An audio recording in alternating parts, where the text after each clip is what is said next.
Chapter 31. I steeled myself with such ferocity that it took me a moment to realize that the wisp of a body lying in the bed in front of me was not Cyril. No, that was a head of fiery copper hair, resting on that pillow, face turned away from me. And the arms that extended over the layers of blankets were long and gangly, not Cyril's lean, tanned muscles. My mind stalled, unsure whether I was disappointed or relieved. But whatever whirring thoughts began materializing within me froze when the figure in the bed turned their face to look at me. I clamped my teeth down on a gasp. For a split second, I didn't even think the face that greeted me was human. But he was human.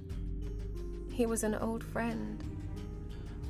I swallowed my shock, smoothed my voice into something so calm and melodic that I thought it had to belong to someone else. "Voss," I breathed in Threney. "I'm so happy to see you." I saw only a glimmer of surprise in Voss's eyes. Even that was easy to miss, mostly because it was impossible not to be distracted by the two gaping triangular holes where his nose once was, or the burn withering the freckled skin of his right cheek, or the scar that travelled across his mouth, splitting his top lip in two. No, eyes. Look at the eyes. Those are the same. The same as the last time I saw him, when I lied to him about my departure at Esmaris' stables, tricking him into letting me leave. Voss stared at me flatly, not reacting as I crossed the room and dropped to my knees next to his bed. I reached out to touch his mind, brushing my fingers against his thoughts, and was greeted with a searing wall of pain and fury that was so strong that I almost let my pleasant mask slip. Voss's breathing, which came in whooshing gasps through the holes left behind by his missing nose, quickened, and his expression hardened. "Voss." I slipped my hand over his, and didn't show my surprise when I felt only 2 fingers beneath my touch. "What are you doing here?" His voice snapped like a twig breaking in two, vicious and ragged. "It looks like you made it then, didn't you?" "You did too. You're in Ara. You're free now." For a moment he had no response. Then rage descended upon his features like a blanket of fire, muscles around his missing nose twitching into what would have been a sneer, that split lip curling. I had always loved Voss for his unabashed enthusiasm, the way every emotion danced across his face in illuminated colours. Now the darkness of his anger, his agony, crossed him with the same intensity. "Free?" he spat. "You call this free?" "You're in the territory of the most powerful wielders in the world. They can help you." I stroked my fingers across his hand and across his mind. "It won't always be like this.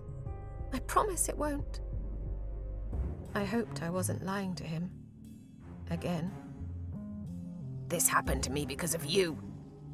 He yanked his hand away. "Did you think of this when you lied to me that day? Did you think about what they would do to me when they found out you were missing?" "Yes, I did." The answer curdled in my throat. Did that make it better or worse? Did it matter? My eyes burned. "Tell me what happened." "What do you think happened?" Interrogation, when Arzine realized that Voss was a witness and a key part of whatever bloody story he wanted to tell. Punishment, for Voss's incompetence or his perceived betrayal, probably some mix of the two. When it came to the lives of slaves, Threllians were not particularly discerning. "I'm so sorry, Voss," I whispered. "I'm so sorry." Then I leaned forward, staring so deeply into Voss's amber eyes that our faces were only inches apart, every decimated scar on his face painfully sharp.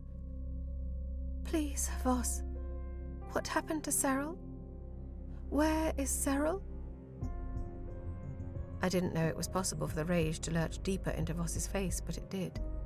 "He was sent for to go fight Azine's fucking wars. Before they took me, before they questioned me. So I didn't get to see them drag him away when I named him." My skin went numb. Voss's eyes burned into me. You did it, didn't you? He hissed. You or him. I know you did. His head dropped back against the pillow, as if all his energy left him at once, leaving behind only a residue of his fury. I told them everything, he whispered. Not that it made them stop. They didn't want the truth. Didn't want a useless enemy like some poor slave boy. They were looking for bigger game. But I named him anyway. And I hope that wherever Cyril is now, his nose is rotting right next to mine. I looked down at my hands. When I looked back at Voss for a split second, it was Cyril's disfigured face that glared back at me. Get out! Voss rolled, turning away from me, so I was left staring at the back of a head of copper hair. I don't want to look at you. Can you fix him? The moment Zareth closed the door behind us, I threw myself into a solution. It was all I could do to keep myself from melting into a puddle of grief and terror. But I was still numb, my hands trembling as I twined them together. Willa has been working on it, but it's not an easy case. The scars, maybe, but the nose will be difficult, and the fingers are gone. I have Salari friend, healer. He maybe will help. Iron words felt awkward and clumsy on my tongue. That brief conversation in Thorani felt like it had knocked my Iron vocabulary back to where it was months ago. Or maybe that was just the fact that I couldn't think straight. Couldn't think at all. Maybe that would help, Zareth said. Something must help. I will not let him stay in that way. Of course, we'll do everything we can. Everything they can. How many times had they said that to me? Did they mean it? Did those words mean anything? I stopped short, turned to Zareth. When will we go to Threll? Zareth's white eyebrows arched. This is not only about Voss, I said. So many slaves have been hurt like him. You saw this, yes? Sadly. I shook my head, one brisk movement. I will not allow it. I can send out word through our networks to watch for your friend. Get him out as soon as... This is not just him, I shot back, more sharply than I had intended. But names and faces welled up inside of me, honing the edge of my words. This was so much bigger than Cyril, than Voss, than me. For each of us there were so many equally broken souls, thousands who hurt and loved and grieved just as hard as we did. And for every Esmaris, for every Azine, there were hundreds of other Threllian lords who threw bodies into wars and beds and beneath whips like they were nothing but sacks of flesh. It hit me all at once, a wave that threatened to knock me off my feet. There are so many more. We cannot allow it. They have no power. I looked up at Zareth, softened my voice. But we do. Zareth's brow twitched. We? You are strong enough to do it. The things men will do in pursuit of their egos. If they'll tear down countries for it, maybe they could do something good with it too. But Zareth shook his head. It isn't that simple, I'm afraid. He said this dismissively, as if he were turning down an invitation to dinner instead of justifying the deaths of thousands. So what will we do? Tisaanah. We will do nothing? You will do nothing? Nothing, a voice whispered. Like you did when you met a pretty little teenager collared by a vicious man 4 times her age and left her there. Zareth's face hardened. You're standing here in the Tower of Midnight right now, he said sharply. That's not nothing. What was that even supposed to mean? I dragged myself here, put myself through their demands. What had he done to help? Sent a flattering letter to Nura? Dragged back one injured slave who was useless to Azine anyway? But one look at Zareth's face forced me to cull my anger. Too far. I was going too far. I'm sorry. You are right. I gave him a weak smile, gentle, girlish. You've done so much for me. I don't forget that. For a moment he gave me a cold stare down his nose, and my heart clenched, terrified that in my inability to manage my anger, I had thrown away one of my greatest advantages. Then his face softened and I exhaled. He placed a strong hand on my shoulder. We got you out. That's a start. Patience, Tisaanah. We? I got myself out. Cyril got me out, and Voss paid for that with something more valuable than his life. It is not enough, I wanted to say. It is never enough. But I looked up at Xerath with big eyes. Patience, I echoed, and the word tasted like blood and treason on my tongue. Chapter 32. I didn't even trust myself to open my mouth after that, for fear of whatever would come tumbling out.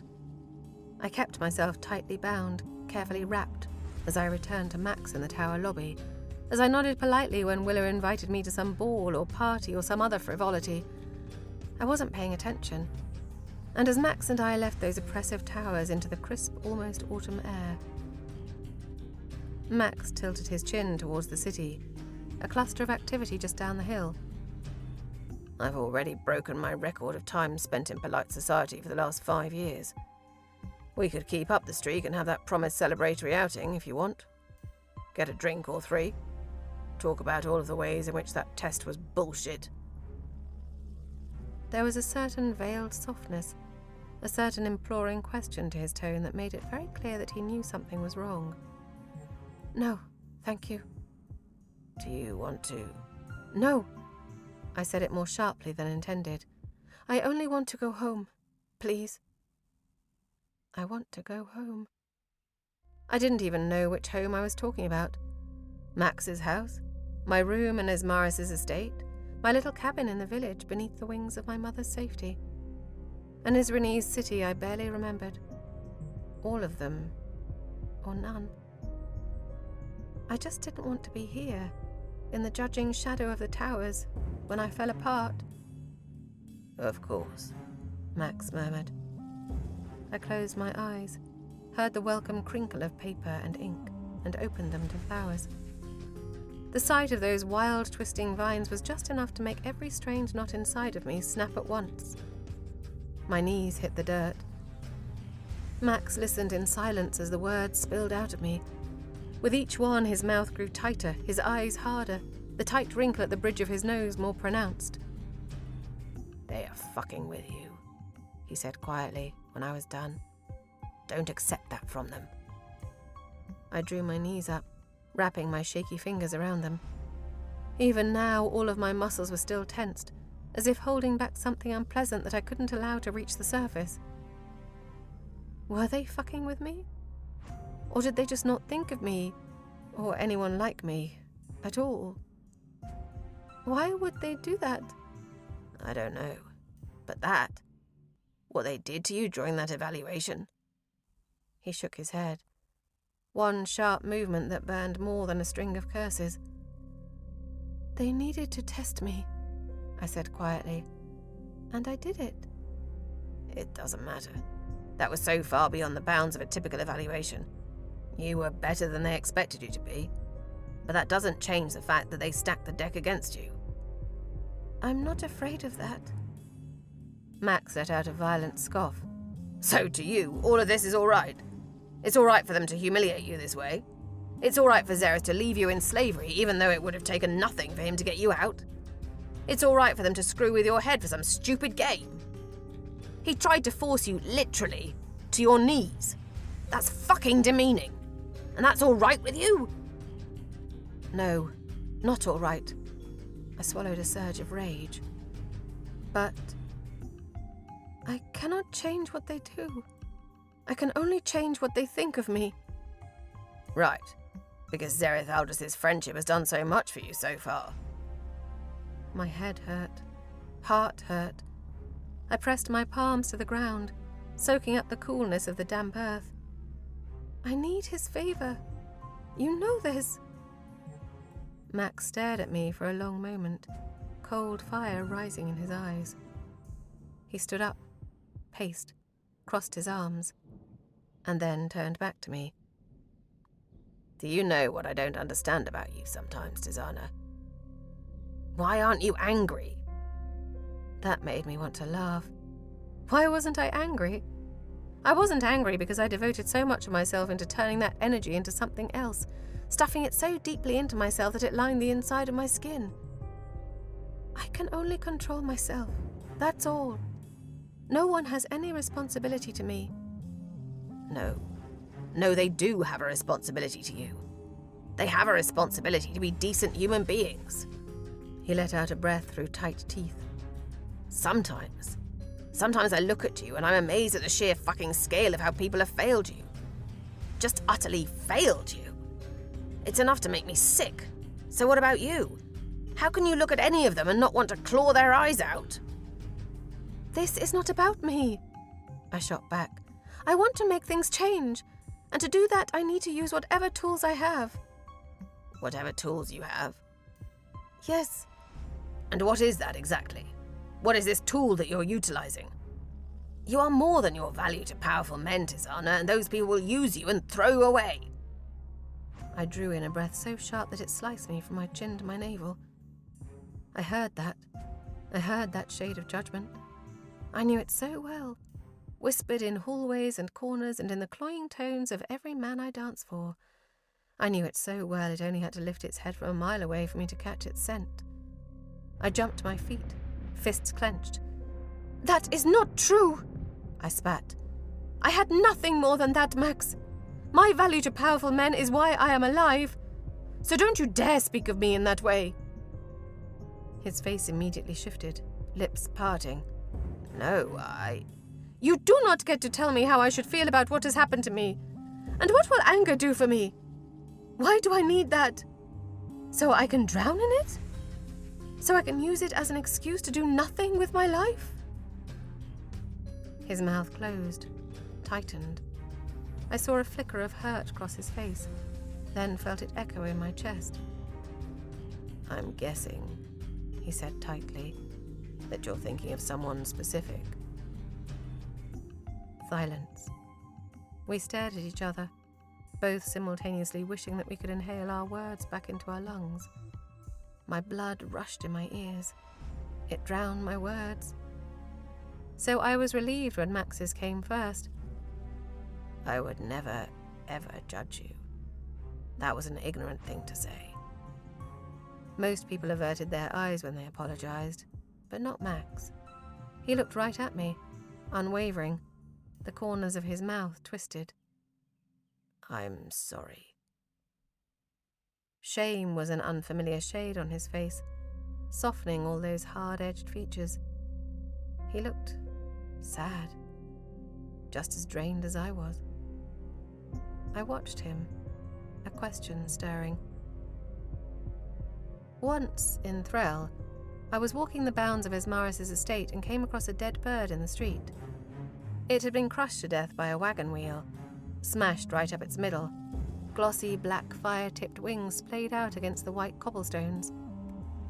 I knelt down beside it and examined the morbid beauty of the day-old blood against those shiny black feathers, the grotesque symmetry of the way it flattened in the street. I imagined it just standing there as the wheel rumbled over it, and I wondered, how did you get here, little bird? Why didn't you fly away? Sometimes I found myself looking at Max, at the aftermath of all those hidden scars written across every inch of his body and mind, and wondering the same thing. What happened? Why didn't you fly away? You want me to hate the Orders as much as you do, I murmured, but you won't tell me why. What did they do to you? He let out a quiet breath. I can't give you those answers. You do not want to. He gave me a long, considering look, brow furrowed. You're right. I'm a mess. I know I am. I can't argue that. He shrugged. Its forced nonchalance only highlighted the rough weight of his voice. Anything but careless. I do nothing because I already did everything and failed. And I couldn't take it. Just couldn't do it anymore. Just couldn't do it anymore. I could feel that starting in my own bones, the crushing weight of that hopelessness. I looked down at the dirt, at the leaves covering my toes. The moss on the rocks reminded me of the burns crawling over Voss's face, the space between the leaves echoing the gaps of his missing nose. I felt fingers on my chin lifting my gaze. Max looked back at me with serious determination. But I think you are better and stronger than I am in every way. That is the truth. A lump rose in my throat. I waited for his fingers to leave my chin, but they didn't. Don't let them ignore you, Tisaanah. You're better than they are. They should be terrified of you. Make them scared. Be angry. I blinked and saw everything. Everything. In that split second of darkness, every wide-brimmed slaver's hat, every lash of Asmaris's whip, every one of Zera's condescending smiles, every injury that tore Voss's body. They dug their fingernails into me, clutching at my heart like desperate ghosts. My answer shuddered in a broken breath. I can't. Why? Because it's too much. Because my fury petrifies me. Because the last time I got angry, I felt a man's life wither in my hands. I opened my eyes and looked into Max's cloudy and blue, a reflection of my own. Because if I allow myself to be angry, I will never stop. He leaned closer, so close his nose brushed mine, so close I could count his eyelashes, and so close that I felt his warm breath across my face as he smiled and said, with the viciousness of smoke and steel, Good.